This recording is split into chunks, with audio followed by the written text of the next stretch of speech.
Hi everyone, Inonge here.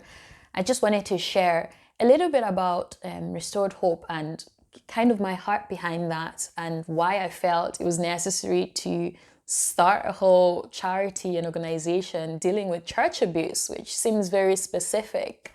I guess there's the personal aspect, of course, just seeing the devastating impact that abuse that takes place in the context of a church setting. In my case, it was clergy abuse, clergy sexual abuse, and seeing that impact on the individuals, both just in terms of their relationships with other people, but also on a personal level, like mentally, physically, emotionally, psychologically, spiritually.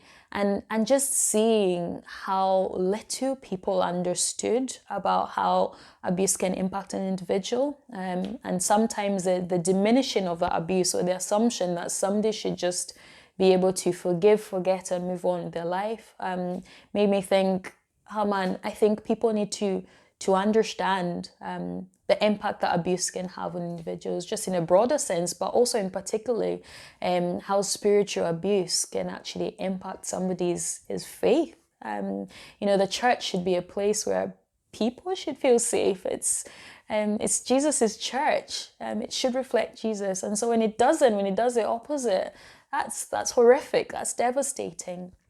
But more than just people understanding the impact of abuse, people understanding how to prevent that abuse, the safeguarding legislation, which seems to be non-existent at the moment. So one of the things I want to do is just equip churches to understand the importance of safeguarding and having safeguarding policies in place so that churches aren't a safe place for abusers to hide and pick off their victims without consequence.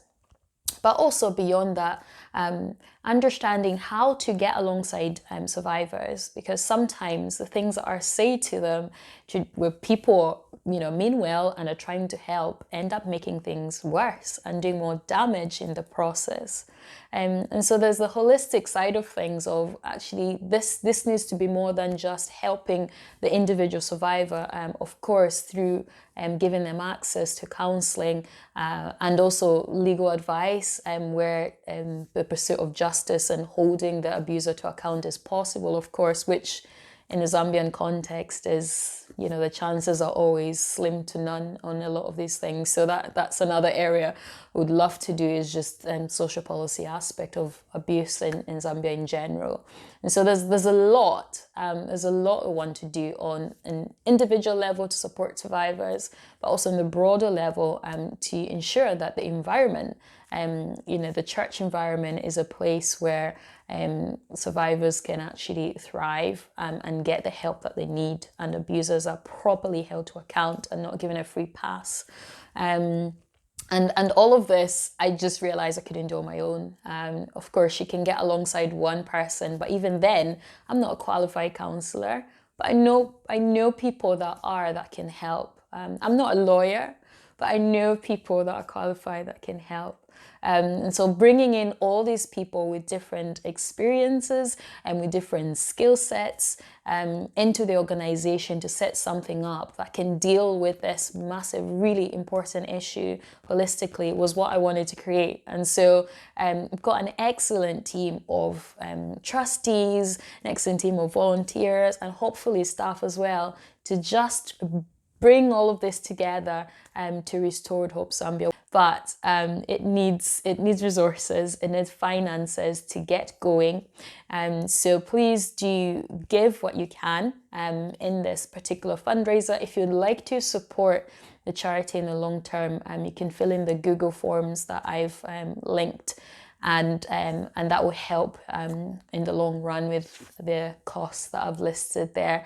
So I hope that just kind of fills in some of those gaps, just to highlight why Restored Hope Zambia, and why your donation, however small, will actually make a massive difference. So thank you so much if you have already given, if you've shared as well to other people, and if you'd like to give more, please do. Thank you for your support.